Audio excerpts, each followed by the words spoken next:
Hey everyone, I'm Ira Coleman, the founder of Fluent Hustle. We're back on set here at Capital One Café, Union Station, Lodo in Denver. Excited to be back after being out in Boulder and Austin, Texas, the last couple of shows.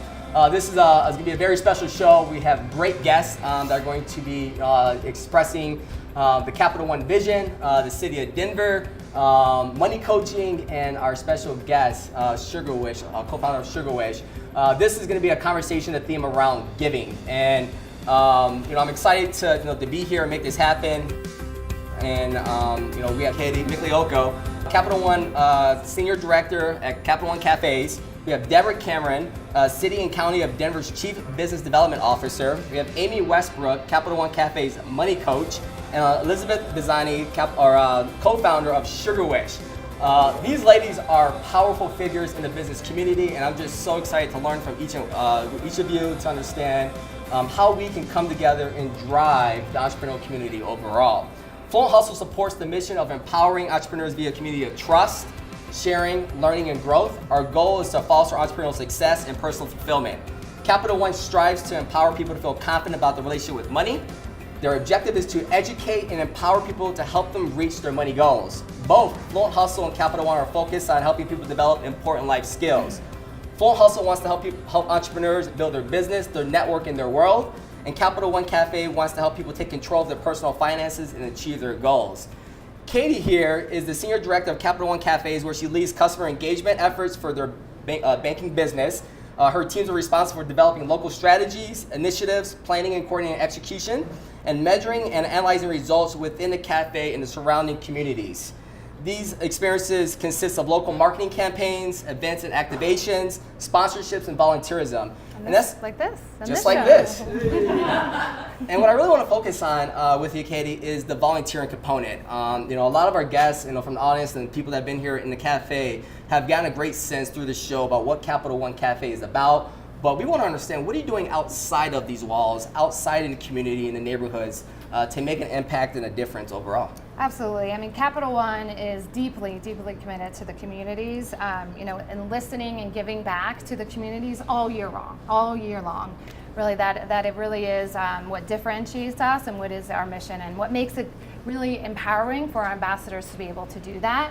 And what we thought, during the holiday season is to highlight those efforts and really showcase those things that we're doing during this season and the time to give back. So Capital One overall is doing a marketing campaign around give back and really helping to have our ambassadors and our customers together understand what it means to give back and what it means to give back to the community.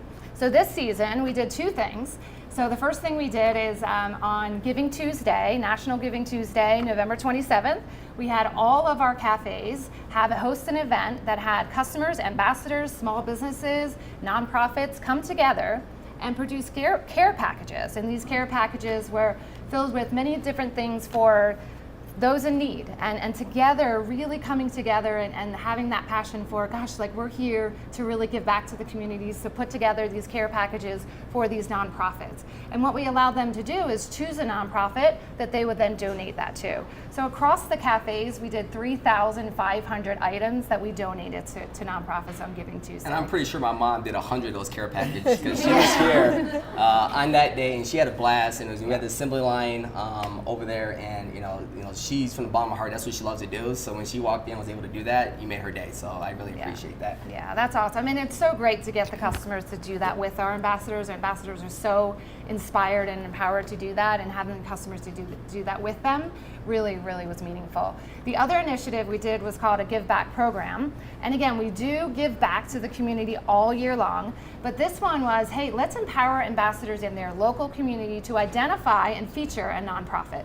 Could be one that they already have a relationship with, or one that they really want to help move forward. So we empowered them. They identified one of those nonprofits, and they not only donated goods and assets to further their mission, but they also had our ambassadors come and volunteer to really make whatever the program they were doing during this holiday season that much better. So it was really amazing to see all of the lists of those things. And even here in Lodo, one of the events that we're so happy that they hosted is Giving Tuesday. The only cafe that's done this was we hosted a nonprofit appreciation breakfast where we invited 30 local Denver nonprofits to network, to share appreciation for each other, and to share what their mission and what they're doing. Just an amazing, amazing networking event that we even want to do more often. More often here in Denver, more often even in Boulder, and across our cafe networks. And in the care packages for Lodo was given to the Colorado Coalition for the Homeless. So all of those donations went to that particular nonprofit. And then in Boulder, the care packages went to the Boulder Shelter.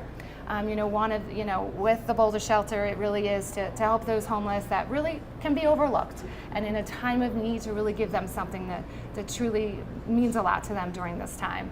And then their nonprofit that they chose was the Emergency Family Assistance Association, really to give time to that organization.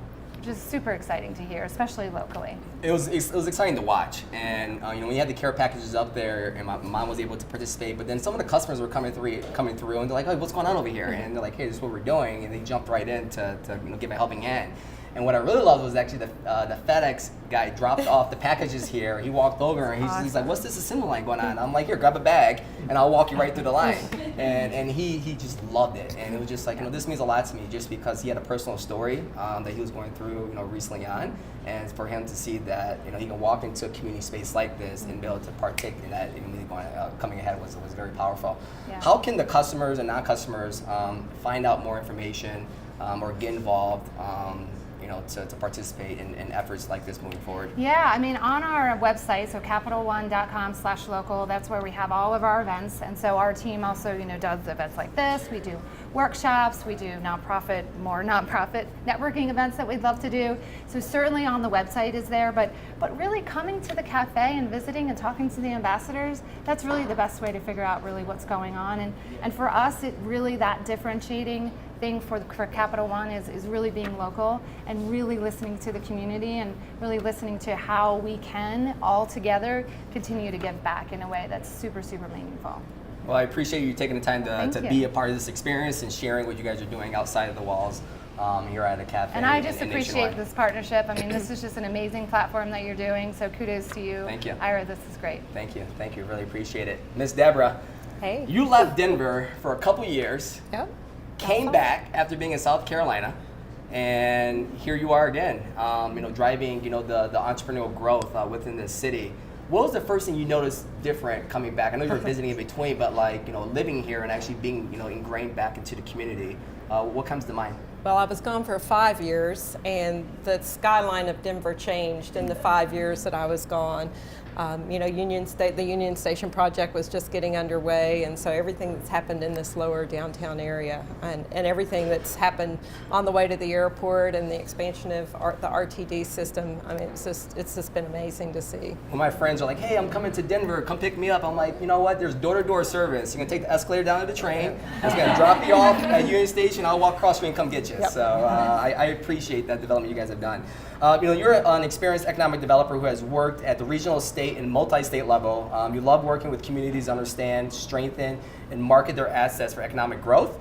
You recently become on board with the city and county of Denver after coming back, I said, from South Carolina. Welcome back again. Can you share with us the lay of the land, what's been happening in the entrepreneurial community, and what can we expect to see moving forward in 2019 and hopefully years to come? All right. Well, Ira, Denver, I'm lucky to step into an organization that has been embracing entrepreneurship for many years, and they've been very intentional about their approach to support entrepreneurship because we don't have a lot of Fortune 500 companies here. So our strategy has been to start them, scale them, and grow them, and keep them here in Denver. So that's really been the strategy. And 5 years ago, a little over 5 years ago, the team looked around and said, what are the elements that we need in our ecosystem to really cultivate and nurture entrepreneurship? And so we realized that Denver did not have a hub of entrepreneurship, and so we partnered with the Downtown Denver Partnership to create the Commons on Champa. And so one of the things that we're always doing, and our team is always doing, is scanning the ecosystem to see where the gaps are in the ecosystem. And then what we try to do is find partners to partner with and fill that gap so that we can go back to our scanning and then designing programs and to continue to meet the needs. So a couple of things other than the Commons on Champa that we have done. Can I speak on that real quick? Sure. So the Commons on Champa is a special place in my heart because this is where Fluent Hustle was born out of. Yeah. Doing our shows at the Commons on Champa, making it happen, and honestly, it was an entrepreneurial hub and a resource to get me surrounded with like-minded individuals. And there's a connection with our guests about the Commons on Champa as well. So from the bottom of my heart, I really appreciate the city of Denver making that a priority and giving startup companies an opportunity to step into that space and be inspired overall. Yeah. So the city and our office continues to own the space, and then we partner with DDP to manage the space and do the programming. Our team still has office hours at the Champa every day of the week. So we'll never quit doing that. A couple of other things, that's the whole creating the startup, but how do we work in the scale-up space? So one of the examples is that we've partnered with Denver Scale-Up Network. That's a partnership we have with Blackstone, Vistage, and the Innovation Pavilion. And so where we take companies, and I think one of your next guests went through the program, where we take companies that have been through an accelerator program, and then we put them on kind of a steroids program to really try to accelerate their growth even more and get them with like-minded people and peers that they can learn and grow from. So that's been a great success for us as well. And then the Denver Gazelle program that we support, and then also Denver Startup Week. We're heavily involved in the programming and support for that as well. And Denver Startup Week has been a phenomenal activation for one full week where there's a lot of individuals are coming into the city, a lot of startups and entrepreneurs able to partake in listening and learning as much as they possibly can.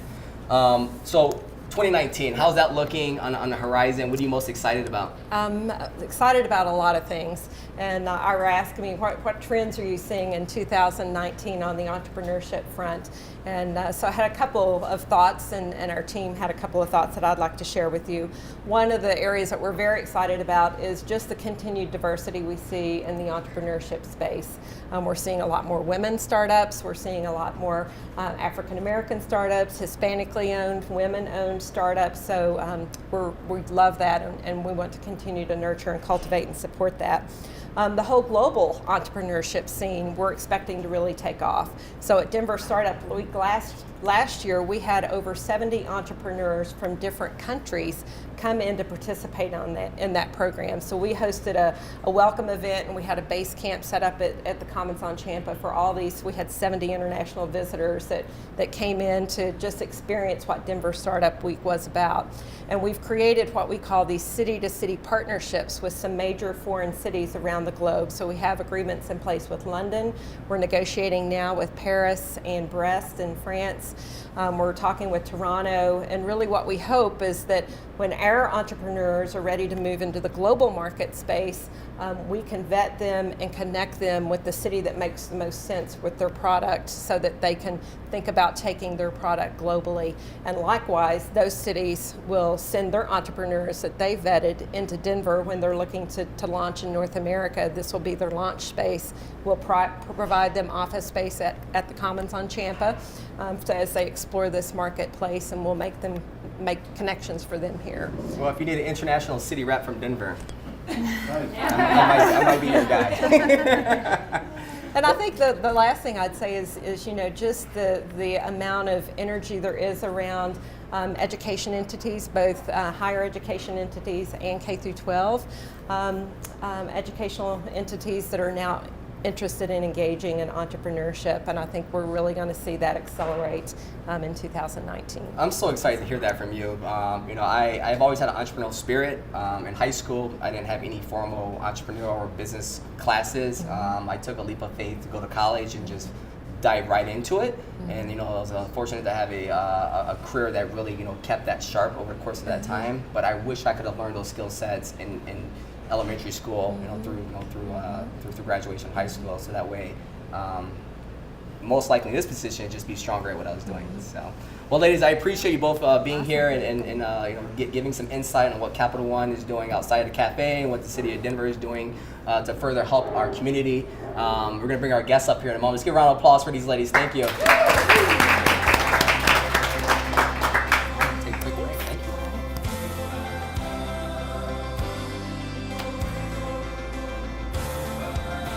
So Miss Amy Westbrook, we're back at it again. Hello. Took a couple shows off from being my right-hand lady up on here on the panel. I really appreciate it.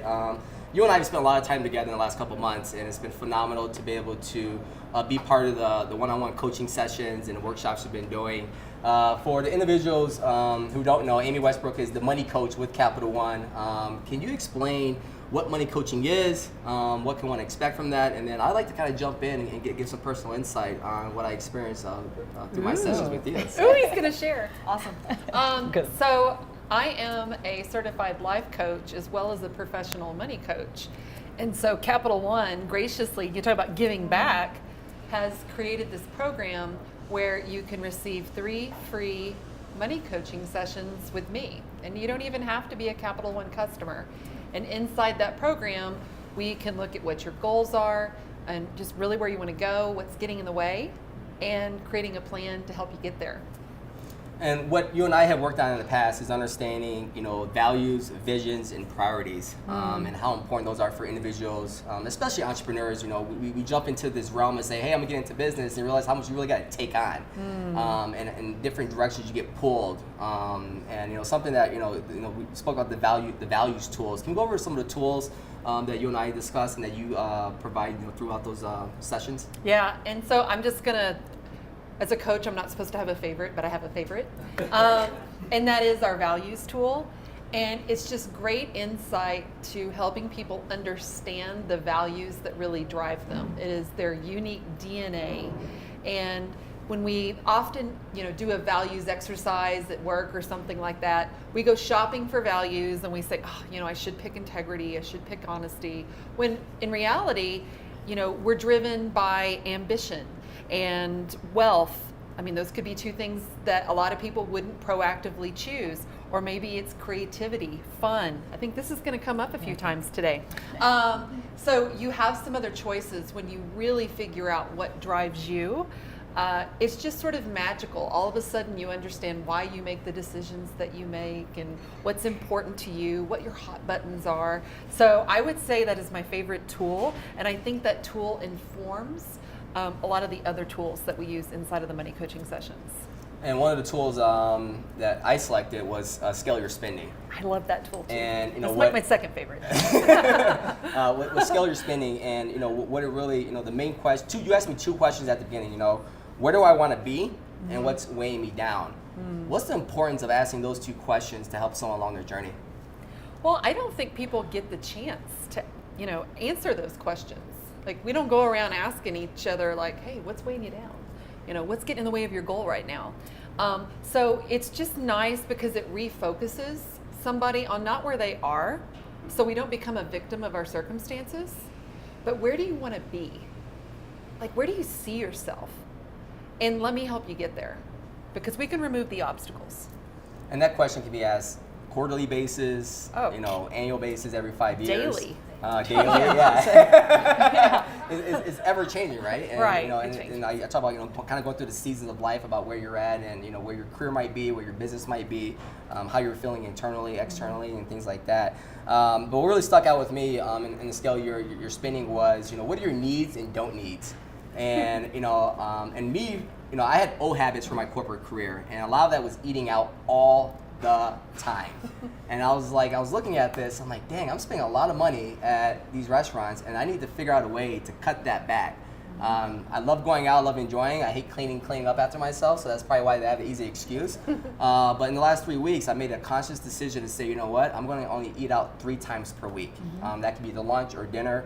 But if I can save 10 or 15 bucks for lunch and $25 for dinner, that could be a couple $100 I'm putting back into my lifestyle that I really want to have, and something that I think I was aware of it, but I wasn't taking action with it, or I just was scared to confront that situation.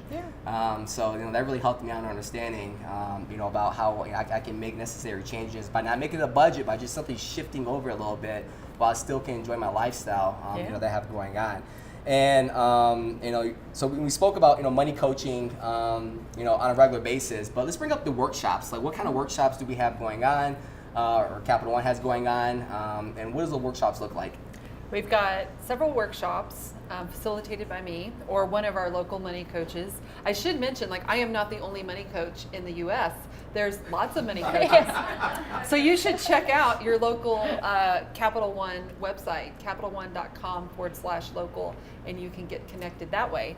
But as far as the workshops, we've got the values workshop. Again, great workshop because it gives you a lot of insight. And we actually create a spending plan based on what you decide are your values. Because honestly, when a lot of people realize what their values are, they're like, wow, I am not spending that way at all. I'm spending over here. So it gives you a kind of a fun way to make some adjustments. We have a Talkin' Money with Your Honey workshop. Oh, that's fun. Okay, sometimes it's not the very beginning because maybe you sense a little bit of tension. No, I'm just kidding. But it's really great because we do talk values, but then we have that conversation of how to listen and communicate what you want around money or in life. So that's a fantastic workshop. We have a brand new workshop that looks at your career and building a personal brand. I mean, how exciting is that? Wow. So we always check our websites because we always have these types of workshops coming up inside of our cafes. And again, the cafes across the country. And I should add, not only cafes done by a money coach, but we also have our ambassadors offering some really powerful workshops as well. So, it's definitely worth checking out. Well, thank you, Amy. And like I said, you have one of the coolest jobs out there. And I can't, I try and refer and tell people to come meet you and see you and hang out and go through it. And I personally just thank you for having an opportunity to just open up my perspective on what my relationship is with money and my limited beliefs that that everyone faces. So it's definitely helped me out overall. So thank you. Absolutely. Elisabeth. Hi. The co-founder of Sugarwish. Yes. So Elisabeth and I had met early this year at the Camazon Champa when I was taking an entrepreneurship course for my nonprofit, and you came in as a special guest, and I was just so attracted to your story, your personality, and your just tell it how it is attitude, and the success that you've had, coming along the way. So you and your partner, Leslie, started the company 6 years ago? Right, a little over 5. Okay. I guess we're almost at 6. We always say 5, but I think 6 now in 2012.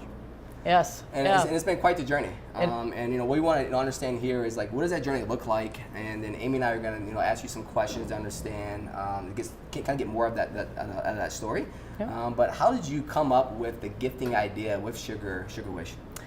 Well, I was doing business development for a company and sending gifts, and had around the holidays throughout the year, thank yous, birthdays, and seemed to send the same thing over and over, and there weren't that many options. At least I didn't feel they were clever. And half the reason to send a gift is, one, to thank them, but also to stand out, make their day, send a little happiness. It's the whole point of sending a gift. I'm not sure the gifts I was sending was delivering that message. One, not standing out, and the other, not delivering the happy feeling I was looking for. So I was just kind of complaining about that, and I was on the sideline with Leslie. Our children played soccer together, and she had been telling a story about how she lived in New York City, and the best part of her day was going down to the candy stores that were around New York. And it really had very little to do with the candy. It had more to do with the choice, a little break, picking a little bit of Swedish fish that brought back a memory, or a bit of honey, just something that brought a little happiness to your day. It just made you feel light, a little fun. Very nostalgic. Exactly. And we thought, what if we could deliver that? What if we could create it where you weren't just sending a gift card or something, you were sending that experience. So we created a gift that was easy to send. We like to say fun to receive. But what it really was that you just sent that kid in the candy store feeling. They got to pick what they wanted. So you send an e-card, you send a text, there's a button, brings them to the virtual candy store, and they get to pick over 80 choices of their favorites, and we ship it to them. So they get the interactive, fun experience, and then they get the gift. And I'll tell you, people send it after getting the first part. They don't, even before the candy, and we agonized over the packaging, but it was really what people enjoy about the whole thing is the kid in the candy store feeling and bringing back that nostalgia, the happy, every candy brings back a memory, just the choices, the pick. And so we decided to do it. What I love about it is that, there's a gifting component, but the recipient gets the choice right of what they want to get. Like, I hear so many stories about I'm sending chocolates, and the person receives I hate chocolates. Like, right. Why are you sending this? How many to me? times have you got a gift basket and you're like, oh, oatmeal raisin, and the intention's there, but are they truly delivering the happy feeling that they're paying for? I mean, they want you to like what you get. But I do think in a gift card, it takes it to the next level that you lose the personal. In a gift card, you're like, okay, well, I have this, it's at Macy's, but I really need socks for my child. And then you have to do the shipping. And, this is just like you were sent to Sugarwish, you pick the candy, it gets delivered. That's how it goes. And Has your business been so fun and sweet since the beginning? No. I mean, our intent is there. That's our whole thing. Like we were talking about, Yeah. It's all about delivering happiness. So we try to keep our social media light. Everything we do, we try to put little happy, silly, stupid comments here and there to make you smile a little bit. That's everything we're trying to deliver. From when you're buying, you'll see, silly things to the receivers who are picking. But the day-to-day is you still as light and happy as we try to keep it. You still run into, you deal with your accountant, or not that accountants aren't fantastic. Disclaimer. But even though the idea, you're like, let's do this, there's just so much in the day-to-day that has nothing to do with the creativity or your idea or what you're trying to deliver.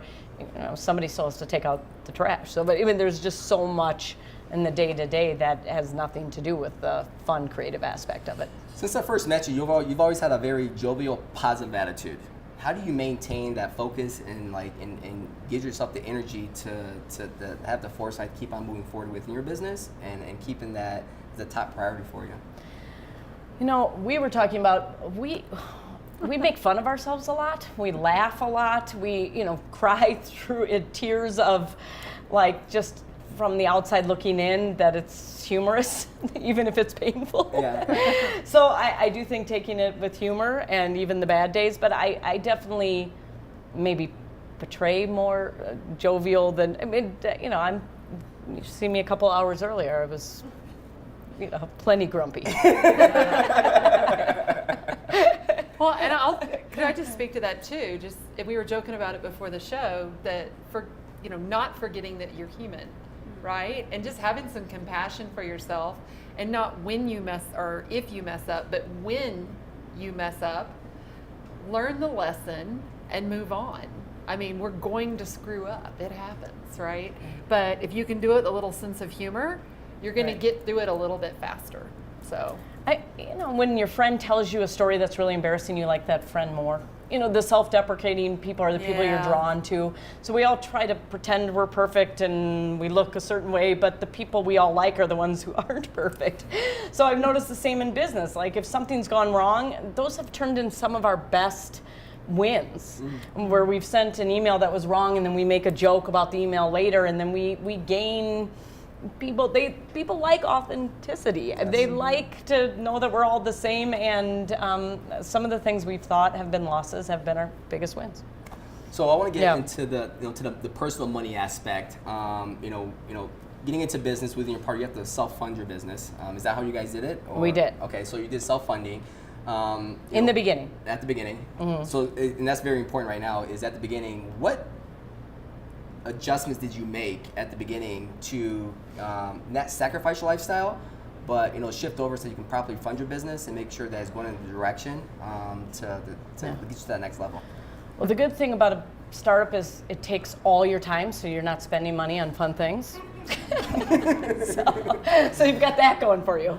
But we didn't pay ourselves in the beginning, and we put money in, and there's a lot of sacrifice with that. And time for me being the number one sacrifice. Just when you have a startup, it's day, it's night, it's weekend, it's constant, and then the money aspect with it. When a penny comes in, you want that penny going into the bank so you can do your next idea to grow the business. And it's very hard, even to this day. We're like, well, put that back in. We want to do this next thing. But I think with that, you have this new baby, this new passion, you care about that more than the great purse that you cared about 5 years ago, because this is where all my energy is. This is what I'm trying to do. And so I think a lot of things that, I haven't decorated my house and done anything entertained. I save lots of money all over the place. Don't come over. Yeah. Go to dinner with friends. They're just, yeah. So I think with that, you do spend so much energy that a lot of things that you were spending money on also you're not. Love that. And I think it's important is understand where's your energy going and where's your money going, so that way you're making those right decisions internally and don't have regret or remorse or anything like that. You still have regret and remorse. Yeah, you do. It depends on the day. Yeah. But you still got to make decisions, move on, and kind of keep it moving ahead. Yeah. You have a partner as well, Leslie. And Leslie. So what's been the biggest good thing about that, and then also challenge about that, and how do you mesh two visions together to have that perfect Sugarwish vision? I have no idea. We definitely don't have a perfect Sugarwish vision, but we always laugh about how we lucked out. We spend more time together than we do with our spouses. So we just yin and yang. She does fulfillment, details, things that I could never do, and you couldn't pay her enough to be on this sitting here. So that, and I enjoy it. I love going out. I do the sales, the technology things she wants no part of. So for us, I can't think of a negative for me.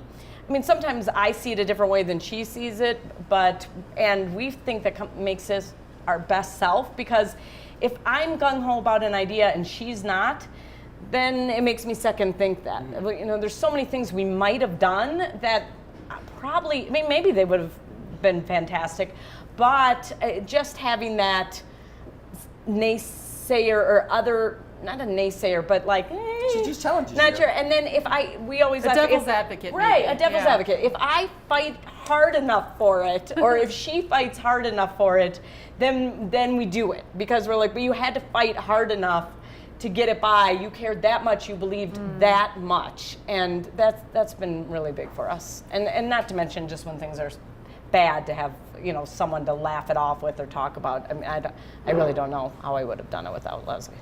Yeah. Well, and in your story, what I noticed as well is not only do you complement each other with your strengths, right? That's a great little team that you form, but it really sounds like you have common values. And that's why a lot of marriages don't work out even. They're not on the same page around values, but your values around fun, your values around serving the customer, your values around excellence. If you had a partner that didn't share those values, I think it would be a really different story. 100%. And I can't say that we vetted that situation at all. We're like, you want to do it? Let's do it. And it just worked out. So, but maybe that's why we gravitated towards each other in the first place. But it's definitely true. And we both, like we said, putting the money back in, caring more about the growth of the company, making sure our customers are happy, making sure our employees love where they work. We definitely 100% are aligned on that. And you kind of hit it right, brought this up, but what were your priorities within the business, out the gates? You're talking about making sure the customers are satisfied, putting money back into the business. Were those the top priorities at the beginning? And obviously they probably are right now as you speak about them, but what were the priorities 5 years ago? Well, 5 years ago, there was 2 of us in a room with her pantry. I mean, we didn't talk about culture or employees, and we thought we had a great idea and let's move forward and pull it off. Just as things kind of came to be and started being handed to us, we right in the beginning we hired somebody who kind of had a negative attitude, and we were like, we'll take a happy person, or at least faking happy all the time. But any day over somebody who's fantastic, but brings in a bad attitude. Like any day, because we're there working with them constantly. It all comes down to this is the majority of our life is who we work with, and so we just want optimism, and that's what we're trying to deliver anyway, is happiness. So as much as we can bring other ideas and other people who bring light into the situation, that when you have that as kind of what you're looking for with delivering gifts, with hiring, with where you take your company, it's so easy to hire for us, and so easy to make all those choices we never anticipated, because we always look at it with that light, that scope is the happiness scope. And that light in that scope, like those are the values, the company values, right. that just happen to be your values as well. And in life, I mean, think about it, when you are clear on that, gosh, decision making is easy. Like if it's not aligned, that's a pretty clear no. And if it is aligned, like it's a yes, a very enthusiastic yes, right? Right. Exactly. Yeah, and figure it out. Yeah. And so, I mean, that's a great example of someone and a company that's really clear on what their values are. And I know you said you didn't design it that way, but I think you were attracted to each other, like because of that. Right. I mean, literally, you've designed everything around this. Yeah, 100%. Whether you did it intentionally or not, intentional at all. You did a great job, right? Like, but I mean, I think if more people could understand what their values are and align their spending, align their company culture, their company values, their relationships, like. Anytime you can align around your values, you're going to live a more fulfilled life. Life feels a little easier. Has that been helpful in your hiring process? Is identifying what's important to you, Leslie, the company in itself, and making sure that you're surrounding proper team members? Definitely. I think, and like I said, I don't think we did that originally, but then it's just, we definitely come at it just so different than we did a couple of years ago. What was your oh crap, this isn't working out as planned moment? One moment? Yeah, one moment. There's plenty of them out there, right? Yeah. I mean, definitely. I don't know. We had. I mean, right in the beginning. We've had so many. I mean, right in the beginning, we lucked out and got on the Today Show. Site crashed. I mean, we've had emails go out with wrong dates in the beginning. I mean, you name it, we've done it. We've had. We moved into a space and we quickly grew out of it, and that then you have to move again. There's every day there's something. The reason I ask that is because every day it does happen, right? Yeah. And mistakes are going to happen. Either it's coming from the customer, internally, you and your partner. Right. External factors you have no control out of. Right. But how do you bounce back from that? Like, how do you find the mindset? And I know again we talk about jovial and positive attitude, but knowing mistakes are going to happen, how do you bounce back from those mistakes to make sure that you're still taking the right trajectory for the growth of your business? Well, I have to say, I feel like that roller coaster.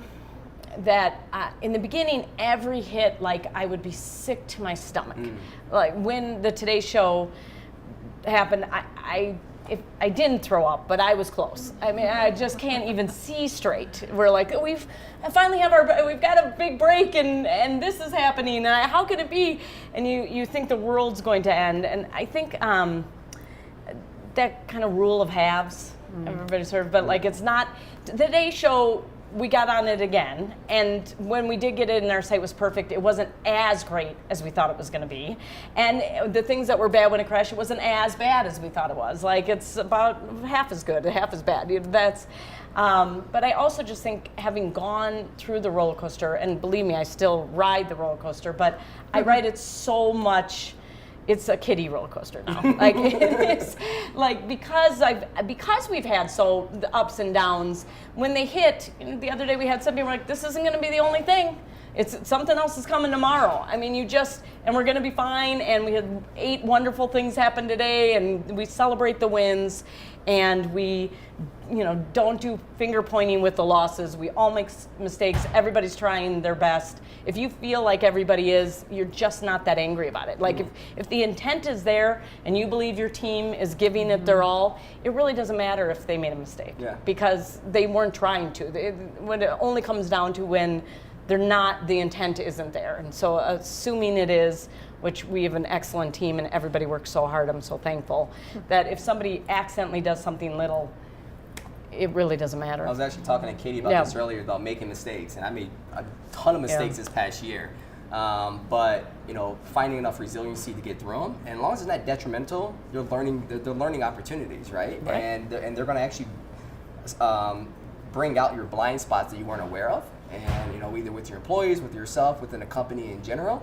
And I think it's important that as an entrepreneur, someone that's looking to go through growth development, is like you have to expect mistakes are going to happen. And you want them to happen, but not be a detriment to your business. Right. And they can happen on a really small scale and not affect your customers is the ideal. Right. But we stand behind everything we do, and so we feel like even if a mistake, the customers are happy in the long run. So, coming into business, you're 5 years in now. You've 6 years. Sorry. Yeah, if you asked me earlier, I would have said 5. So you said 6. Said that. I thought about it for a little bit.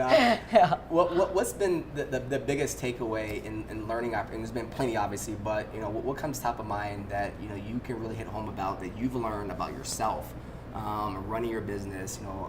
Coming from corporate America, and you say you had some flexibility at that time, but now you're all business all the time. What have you learned about yourself throughout that journey? A lot, but I think we went through an accelerator program. It was for women-led companies, and one of the mentors I had said, Elisabeth, everything you have such an urgency behind every problem, every great idea. There's just, but not everybody has that urgency all the time. Like just because you're feeling like this, you can't expect everybody else to, even if it's passionate or negative, like that urgency, like it has to be done right now. This is so important. I feel like I've come a long way. I'm like, well, it's not that important to them right now. Like I can feel my body calming down a little, and I feel that urgency that I've let go a lot of that. And it's still there. Yeah. But I can name it. So I feel like that's growth. Are there coping mechanisms that you work through to like get you to, like, I'm urgent all the time, and like if I like it, I'm ready to go. Let's go after it. But again, those around you may not be. It's our priority, but it's not theirs. Right. So I don't know. I do not have a tool that I could give that, other than just I think recognizing our weaknesses is half the battle, right? I mean, if you can see it, then you can recognize it in yourself and others, and then you most likely, in most cases, do something about it. And also balance is a strength for you as well. Right. I mean, you're urgent because you believe in it so much. You want to take action as quick as possible. It's the passion is what brings it in the first place, but you have to be aware everybody's isn't going to jump every time you have a passionate thought. So I actually think you have 2 coping mechanisms that you may not realize, but I mean, absolutely humor. I mean, right? You're funny. And I mean, coming in live. Yeah, I was going to tell you after we finished filming. I mean, you're funny, but the other thing that you said is that you celebrate your successes. And that's a form of gratitude. And if we could just celebrate our successes more, notice the things that we're grateful for, it really shifts your perspective. And that end of the world thing, all of a sudden, just isn't the end of the world anymore. So, I mean, you're doing that, it sounds like pretty consistently. Well, it's a work in progress. But I felt that on the way here, I was like, be thankful anybody wants to hear what you have to say. Like that you're out there and you're doing it, and I'm thankful to be here. I am. So it's just constantly trying to look at the daily wins. Are you handling your social media, or is it someone else handling your social media? It's me. So if you check out her social media, it is fun and funny, and one that sticks out was the lemon heads, where you made into a giraffe. Yep. And Well, my partner Leslie does the art. Oh, okay. She's phenomenal. Well, I make the dumb jokes. That's why I run them with her. All right, well, She's the talented one. I'm not. I feel like make a little. We'll give credit to What she Leslie for does designing too. that and Yeah. the caption underneath it. But when I saw that, like I was having a bad day, and I saw that, and what it reminded me of is just be light in what's going on. But it also reminded me of someone else that I look up to, and she loves giraffes. So I took a screenshot of it, cropped it, and I sent it to her. And I knew it made her day, and it made so because I knew it made her day, it made my day even brighter just through sending happiness. Yeah, so that's how it works. Yeah. That's our whole philosophy. But really, we do, and we always are like, does that sound preachy? Is that like a quote that is teaching a lesson? It's out. It's all like it's got to be just light, fun. Adds to your day, nothing that you're like, oh, I'm bad at that. You know, like, someone's got to do it, right? You're doing it pretty well. So, but before you guys start turning a profit, even if you even got to the point of turning a profit yet, what were some challenges internally and personally that you guys have to be aware of to make sure that you weren't taking out of the business? I know your focus is put money back into the business for the next bright idea or the next next project. But what did you have to do for yourself to make sure that you were disciplined and not taken away from the growth of the company during a time that you guys weren't profitable? That with that urgency, that when you bootstrap or don't have a large investment, even though you have 30 great ideas, you've got to prioritize. And I think that has made us successful because things that we thought were fantastic ideas 4 years ago, there's so many that I'm happy we didn't do. Mm-hmm. But because we did not have the funds to do it, we didn't do it. Mm-hmm. So even as we got some investment a couple years in, there are some things like we really had to wheel and deal. We had to get the best deal out there. Everything we did was done conservatively, and we really, really had to believe in it to put it to the top of the priority list. And I think that personally and through professionally has really been a bonus for us because we're not spending money on things we shouldn't. There you go. And so you're talking about one of the tools that I learned was like, what do I need and what do I not need? Right. And understanding that personally, and within a couple weeks, it's already shifted me over to understanding like, I can take this money, put it back into my business, or within the business, like, that sounds cool, but I don't need it right now. Right, exactly. And let time go on and realize 2, 3, 4, 5, 6 months later that it wasn't necessarily a need to begin with. So I'm glad you brought that up as a focal point on that. Right. I mean, everything for us had to be return on investment. Like, we're great to build the brand. Right now, it's got to bring money back. I mean, it doesn't matter. It has to. So that forces your hand on a lot of decisions. What was your relationship with money growing up? Was it something that you spoke about often with your friends and relatives and family? Is it something you had a circle of influence with, or is it something you learned later on as you became an adult? Definitely learned later on as I became an adult. I think my father might be back here. I saw him go over, but a little more of a free spender than I am.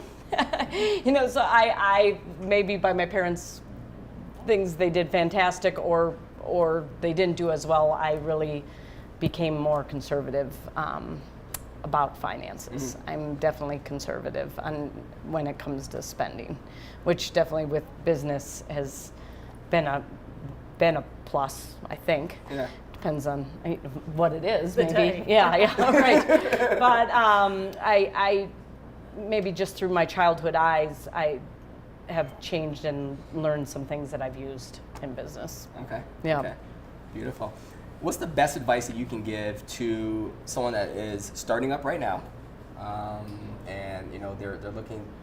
Let's step back real quick. Someone that's considering getting into business, and someone that's kind of in the startup phase right now. What's some great advice that you feel would be suitable for them? You guys talked about this. We did. We had a nice conversation about this one. Yeah, Amy's so fun to talk to. You got to be all in. There's no halfway because the more successful it is, the more you're in. I mean, and you've got to be in for the marathon, not the sprint. Mm-hmm. It's nights, it's weekends, it's bad things, it's good things. If you when I I ran a marathon, and someone said to me, at the 17th mile, have your why you're doing this in the first place ready.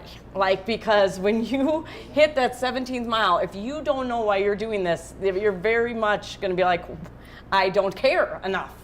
And with business, I think to keep why you did it in the first place and what you're trying to do, I'm driven by motivating and being a model to my children and showing them, particularly my daughter, that it can be done as a woman founder. Get a little teary-eyed, but I think when I have a really bad day, and then I look at my daughter, and then I say, this is why I'm doing it. Wow. Wow. Well, if that doesn't make you get you fired up, I don't know what does. So we're going to end on that note, and I appreciate ladies being up here, and more importantly, I appreciate you sharing your story, helping us understand, being an entrepreneur, it can be a very difficult, lonely journey. There's a lot of challenges that we face. But key point is understand what your why and purpose are, and making sure that that flagpole is deep as possible, because if it's not, you're going to have a foundation that's not strong, and your weaknesses will definitely come out. But if you can make sure that you understand why you're doing it, why you're getting into it, it's going to definitely make sure it's going to get you persevere through that journey coming ahead. And Amy, continue to understand that, I speak about, money on a regular basis, not because I have to have it, but because it's a resource to do what I want to do moving forward in life. Yeah. And I came from a situation where I didn't have it. And I went through that transition, and now I'm in a position where I really understand that you can make a valuable impact in life, such as Capital One is doing outside of these walls to give back to the community, running a business, a successful business, to make an impression upon your kids. But whatever it might be, it's a resource at the end of the day, and that's something that you definitely bring up, and we had conversations about. Is like, how do you use this as fuel to your lifestyle, fuel to your business, so that way you can really enjoy life in itself and have fun, more importantly. So I appreciate everyone coming in here to the cafe to spend time with us. I appreciate everyone watching this show. Again, I'm Ira Coleman, the founder of Fluent Hustle. We're here on set at Capital One Café, Union Station, Denver, and we'll talk to you guys soon. Take care.